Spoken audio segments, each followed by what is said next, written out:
Welcome to Life Planning 101, brought to you by Kennedy Financial Services of Eastland. Tune in every Monday morning at 8:30 on KATX and KWBY, and again on Saturday morning at 9 on KATX and KWBY as Angela Robinson joins Terry Slavens to share important financial information to help you live life on purpose. Insurance, investments, estate and tax planning, and much more. All covered now on Life Planning 101. And a very pleasant good Monday morning, everyone. Welcome into Life Planning 101 right here on KTX, KWBY. Terry Slavens with you, and we're joined via telephone by Angela Kennedy Robinson. Good morning, Angela. Good Monday morning, and boy, do we have a show lined out for our farm and ranch listeners particularly. Now, any business owner can really listen to this show, and there's going to be a lot of similarities, but we're specifically going to be talking about those farmers and ranchers. And I'm not even going to group the age, because I read a statistic by the U.S. Ag Department that said the average age of a farm operator is 59.4 years old. Wow. Yeah, that's higher than what I would have guessed it to be. Yes, we may have a looming problem, for sure. So, which is, I think, why there's so much focus right now on farm and how to get these farmers up and running and ranchers up and running. But I want to start by telling you about two ranchers. Their names are Bart and Hank, and they were in their late 80s, and they've been friends all their lives, neighbors, helping each other out on their places. And Bart's health started failing pretty bad, and he ended up in the hospital. So Hank came to see him, and Hank said, "Bart, we've loved rodeo all our years, and we rode some stock, and we've had to settle down for ranching full time and give it up just so we make sure and secure our ranches. But when you get to heaven, would you do me a favor? I want to know somehow if they're going to have rodeos up there." So Bart looked up at Hank, and there he is on his deathbed. He says, "Hank, you've been my best friend for years. If it's at all possible, I'm going to do it for you." So a few nights later, Bart had passed, and Hank had awakened sound from his sleep, and he had this blinding flash of light, and his voice called out to him. He said, "Hank, Hank!" "Who is it?" said Hank.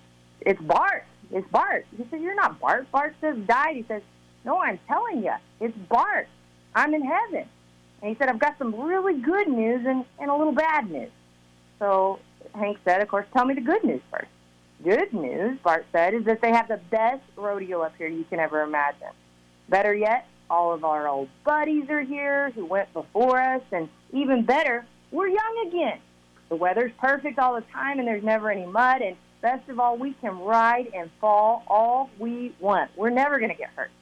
And Hank said, "That's fantastic. I can't believe it. So tell me, though, what's the bad news?" And Bart said, "Well, you're riding with us on Tuesday." Yeah, so I bring that into the conversation because when we're talking about transition and retirement for farmers and ranchers, there's just something about it. They don't want to give it up. It's a love. What is that? What is that saying about? It's just a love-hate relationship that they've got with their farm or their ranch. And they've spent their life. It's their legacy. It's everything to a farmer or rancher. And that's why I say a lot relates to a business owner. And we see so many farmers and ranchers, and this is unfortunate. We see so many farmers and ranchers run a farm or a ranch till they're great.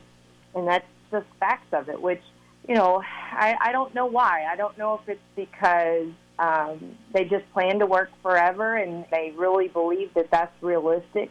They're scared to retire because they are fearful of what they'd retire to after basically working 7 days a week for their entire lives. And yeah, they may have had Sunday off, but it wasn't really off because you still have obligations. When you have animals and crops, you don't just hang it up for a day just because you feel like it. Or is it because they don't know how to make sure that that farm or ranch gets down to that next generation, and financially they could still retire? And we see that too. So maybe it's all three. Maybe it's a combination. Maybe it's some of each. I'm not real sure. But the reality is that it's important to remember that it's not realistic to run your ranch or your farm forever, and you surely can't run it from the grave, right? Right. And so what we encourage most people to do, okay, if you're 59.4 years old, the U.S. Agriculture Department tells us most farmers and ranchers are, you look at other 59-year-olds. What are they thinking about right now? Retirement. They're thinking about that next leg of life. What will they retire to? Maybe not even just the retirement event itself, but, what does it look like? And figure we hear us all the time. We talk about practicing retirement and actually seeing if you want to be able to do it that way or do it a different way. And I'd be pretty sure to say that most farmers and ranchers are not thinking that way at 59 years old. But maybe you should. Maybe you need to be thinking about that. Because at 59 years old, you tell me, are you still a spring chicken? Are you still 35 and you go out for 6 months because you get bucked off your horse? Or could it end up being months before you're back in that saddle? Years. Or maybe never. Or maybe never. And your risk gets higher and higher the longer you're there. So you need to at least have a backup plan. Even if you intend to work forever, you need a backup plan, right? So there's too many what-ifs, way too many on a ranch. So start brainstorming. And here's what we're going to give you today. We're going to give you some tools. We call it the who, what, when, how, SAM, and plan approach. Who, what, when, how, SAM, and plan approach. Right here on Life Planning 101, your farm and ranch, transitioning and retirement planning. You're not going to want to miss it when we come back. And we're back with Life Planning 101 right here on KATX, KWBY. Terry Slavens with you and Angela Kennedy Robinson on the phone with us. Angela? Yes, we're talking about your farm and ranch, transitioning and retirement planning, whether you think you're there or not, really. Well, if you're the average age of a U.S. farm operator, then you probably need to be thinking about those what-ifs and what could happen. So with that, we gave you a little insight into what the show's going to be, the who, what, when, how, and SAM and plan approach into brainstorming. But I want to tell you about something before we just dig into this. I found this really interesting. Annie Duke. Do you know who that is? Annie Duke. I've heard of Annie Duke. So you might have heard of her because she's like a poker champion. Yes. She's won, yes. Yeah. She actually retired like in 2012, and she won more than $4 million in that last game that she played. Well, she started she's a co-founder for a nonprofit called the Alliance for Decision Education. And she's helping empower kids with decision skills. And I thought, wow, that's cool. So I kept reading about it and learning about her. It's pretty phenomenal because one of the things that made her so good at what she did, of course, she'll admit a lot's luck.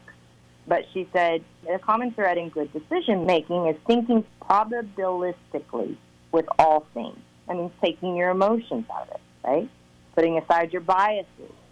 Just accepting the evidence for what it is and embracing the uncertainty and weighing the range of likely outcomes before you decide to take a course of action. She said, of course it's not guaranteed because we don't always fit within a probabilistic range, but the chances are higher, right? Right. So I take this to you as a farmer, rancher, even a business owner. If you're 59 years old and you haven't thought about transition, retirement, a forced retirement, a non-forced retirement, you need to be thinking about it because probabilistically you cannot keep working until you're dead, right? Right. So let's go through this. The who, what, when, how, SAM, and plan approach. So who's going to be the next person to run the ranch or the farm? Is it going to be your kid, ranch hand, or are you going to have to sell it to an outsider? And I think there's a lot of emotion in that question, a lot of emotion. In fact, I find a lot of people get stuck right there, and then they quit planning. And the reason I think they do is because what do they really want? Well, their internal desire is this is something they've put their life, blood, sweat, and tears into. And of course they want their children to do it. Of course they do. But is that really going to happen? And I think this is where probabilistically you've got to think about the reality of what you're facing. I think we did a show several months ago, maybe even a year ago, about, farmers and ranchers and the mistakes that they make with their kids are the fact that they send them off to school. They want, them to be better than they were. Well, the kids get out in that world and they find other opportunities. They find out that they don't have to work with their hands, and they don't come back. And this is happening more and more and more. And the farmer's still waiting at home, praying that, son is going to come back and work on that farm, and it may or may not ever happen. So let's take Farmer John, for example. He wants his farm to go to his son, and that's one of 3 children, and the son actually is working on that ranch. He's got a whole different set of questions. So now he's got this son that wants to be on the farm, but he's got 2 other kids. How does he treat them all fairly with the legacy planning piece? How does he protect the farm at the same time? And how can he do all of that and still have some sort of retirement or semi-retirement for himself? Those are some big questions. And I think a lot of people just get stuck there, so they do nothing. And guess what? Not having a plan is having a plan. It's just not going to have a desired outcome. Most of the time, when we get called in? When it's too Second late. generation. Yeah. Yeah. You know why? Because they got a mess. They have a mess that mom and dad had set up and halfway set up because they didn't address the question. They just said, well, this is how it's going to be. Well, now you got a whole second generation that's all fighting, and the third generation wants nothing to do with it. So what have mom and dad ultimately done? Did they really protect their legacy? No. They didn't at all. No. So you've got to address these questions. It's not a matter of should I, or if I do nothing and just hide underneath the bed, it'll all go away. It's the furthest thing from the truth. So there's the who. Now let's talk about the what. What about Rancher Roy? Okay, to him, it's really important that the ranch stays a ranch as long as possible. And there's several people like this that he says, if I got 4 kids, they want nothing to do with it. I don't care. This ranch is going to stay a ranch. I've put my blood, sweat, life, and tears into this, and is someone going to come in and develop on my property? This is going to stay a ranch. So here's his problem. He's got 4 kids, no interest in the ranch. He can't find any young ranchers that want to come in and lease him out, which, by the way, if they do want to lease him out, he has a whole other set of problems because then he's worried about his place. Is it going to be kept upright? Something's going to happen to it? So how can he retire and secure his income while preserving that ranch? That's a big question. Hard question. Yeah, and here's the bigger piece of that, is most of the time, people like Rancher Roy, they really ever want to leave the ranch? No, they don't. So now we've got to not only find somebody to take it over, but is going to allow him to stay there for the rest of his life. And he still has to have some way to be able to take care of himself. That's a big what. So let's talk about when. When is this going to happen? Are you going to die at your plow? I don't poke fun at this because I've seen it happen. I've seen people that waited too long, and they literally have run their health in the ground. They have no retirement. They have nothing to retire to because they can't, because physically they're done. And it's because they waited 1 year too many, 2 years too many, 3 years too many to plan.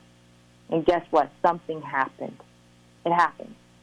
So don't just put it off and put it off. If you're in that average age, you need to be asking yourself that question. Are you willing and wanting to die at the plow, or are you really wanting to try some other things? Or maybe you're really sick and tired of it. I mean, I've seen ranchers like that too. I'm related to one. Literally was throwing out paper saying, I'm throwing away stress. This is so awesome. So it happens where you have all 3 aspects of it. But I think the failure that we admit is where we are. We feel like it's an obligation. We have an obligation to this property and these animals and these crops and to our family, and there's so much obligation that we've got to take care of that we forget to step back and we forget to say, okay, today is the first day of the rest of my life. What do I want that to look like? It's a big question. Do you want options, or do you want a forced event? A lot of times disability is a big deal for ranchers because they do get hurt.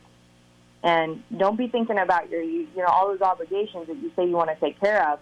Well, if you run yourself in the ground and you have a disability, now who's protected? No one. Right. Not yourself, not your ranch, not your kids, not no one. So who, what, when? When we come back on Life Planning 101, you're not going to want to miss the how, the Sam, Uncle Sam, that means, and the plan approach of farm and ranch transitioning and retirement planning. And we're back. Final segment, Life Planning 101. As always, great information from Angela. Let's get right back to it. Yes, my farm and ranch, transitioning and retirement planning. Woo, this is a tough one. Why is it so tough for farmers, ranchers, and business owners to even think about this? Well, it's emotional. I mean, you can't blame anyone that spent their whole life building something and then trying to figure out what to do with it, especially, you know, I can only imagine it must feel like a gut punch when you have a bunch of kids and none of them want to come back to it. Yes. And that's really what a lot of them are facing today, and it's really tough. But the thing is, like we said, doing nothing is really a plan, and it's a horrible plan because then we got a bigger mess. And we're dealing, this week, we're going to be talking to a farmer and rancher that I've never seen anything like this. Because of the failure to plan several years ago, oh my gosh, are they in a tax bind. It is crazy. So, you know, it's so important to think about who, what, when, how. Uncle Sam, those taxes, that's a really big piece. And then we're going to talk about the plan, because that is probably the one thing that almost no ranchers do, is take a step back and look at things holistically and not try to piecemeal together. So let's get into this how. Now, if you remember Farmer John again, okay, we're going to talk about him. Well, he was a rugged individualist. I don't know any farmers, ranchers, or business owners that aren't, who decides that he doesn't need a lot of help. He can do this on his own. And I think, you know, this is another thing we see a lot of times is that you've just taken life by the, you know, cojones, so to speak, and you really don't need a lot of help to get through. You've made a success of what you are. Well, this is an area that you probably do need help with. You can't be that same rugged individualist that you are when you're on your farm and ranch. And, you know, there's just one problem with Farmer John here. He's not going to let it go. How can he? For him, the way he sees is his retirement depends on his farm being successful. Well, a frequent story of most farmers and ranchers is this. They don't plan for a different source of funding separate from that farm or ranch that can provide any physiological or financial ability to turn over that operation to the next generation. They just don't do it. And so they don't let go of it. Well, when you don't let go of it, and you do have that family that wants to come up behind you, or you do have that ranch hand that wants to come up behind you, you're telling me that they're going to sit there till they're 55 years old and wait for you to fall over dead, just listening to you rampage as you get older about things and doing things your way rather than have a little control of their own. Doubtful. Right. Not going to happen. Doubtful. Right. You're going to have a whole new subset of problems. You're going to lose them. And we see this happen a lot of times with families, is that Generation 1 will not let go. They won't let the reins off. And I do know, you know, I mean, I'm no dumb bunny when it comes to the psychology behind retirement. It's a big thing of what we do. And I do know the psychology behind retirement, especially for men, is really tough because they have always taken care of the family. They've always taken care of everything. And all of a sudden, they're supposed to just hand over the reins and watch what happens. Right. Whew, that's a tough one to stomach, right? But let's think about the lesser of two evils here. You don't do that, you might not only lose your ranch, you might lose your son. That's worse, right? Absolutely. So there needs to be a game plan for that transition, not just financially, not just from a physicality standpoint, but what about from the plan of the business, the control of the business, and the psychology behind what you're getting your kids to be able to do or come up to do behind you, and to do it well. So I've also known people, this is no joke, like I said, we usually get called in at what generation, first or second? Second. Second. This is no joke. Well, we're just going to wait till dad and mom fall over dead. We're going to sell it. Well, do dad and mom know that? No. Why not? Oh, they grow over there in their grave. Yes. Why is that happening? No one's talking. Or they've got that same problem. There's so much control going on in the first generation that they won't let go for the second generation to really thrive with it and kind of do their own thing, make it better, right, in their own way. So, those are some emotional issues. What do you think, Terry? Absolutely. I tell you, a lot of memories of actual real-life cases that I've known about, that this information could have prevented so many heartaches and problems if they had just did some planning. That's right. So here's the big thing. You need to start talking. And if you can't start talking with your family, that's why I have a job. So who, what, when, how. And now let's talk about Uncle Sam in this picture. Taxes are inevitable when we're talking about transition. So how does, Rancher Roy sell his equipment without paying taxes when he's got $1 million of equipment and it's all depreciated out to zero? How will Farmer John's son be able to make his land payment with excess cash flow if he has to pay a high tax liability for it? Probably can't do it. Probably can't. Yeah, especially today with the land values. And what about the land itself? Odds are your cost basis is really low. You might already be in the second generation, third generation, and you've inherited it from grandmother and grandfather. I mean, we literally, we saw a ranch. It's a $12 million ranch. The cost basis in that land was $140,000. Wow. $12 million. Yeah. So now what happens? Uncle Sam really likes that situation. You can't ignore taxes in this. It's really important. But I'm going to tell you the flip side of this, the last thing, the plan. And this is where we see the biggest mistakes happen in this transition and retirement planning, even bigger than what we've already talked about, is the fact that people pay attention to that right there, the Uncle Sam, the taxes, and nothing else. Well, guess what the tax advisor is merely concerned with? Taxes. Are they really concerned about the solutions that's going to tie hands or keep good Christmases and Thanksgivings between the three children? Or, making sure that the farm and ranch transitions successfully and that people are communicating and they're using all the resources that are available to them and looking outside the box and not just thinking about the taxes themselves. Well, the tax advisors aren't going to do that. It's not going to happen. So you've got to step back, and you've got to look at things holistically and make sure that all the goals are laid out on the table, all the obstacles are laid out on the table, so that a really good strategic plan can be made and a flexible plan. Because this is another thing. Last thing I'm going to tell you, just because you make a plan does not mean it's set in stone. I'd much rather you have a plan and we need to change it in 5 years than not have a plan at all and you have a plan by default that ends up disastrous and everything that you were so scared of happens because you didn't do anything. That's the worst part. So with that being said, my name is Angela Robinson with Kennedy Financial Services right here in the great town of Eastland, Texas. God bless all of our listeners, all of the families and friends that we work with. Stay safe in these unprecedented times, and our prayers are with you each and every week. And thank you for listening to Life Planning 101.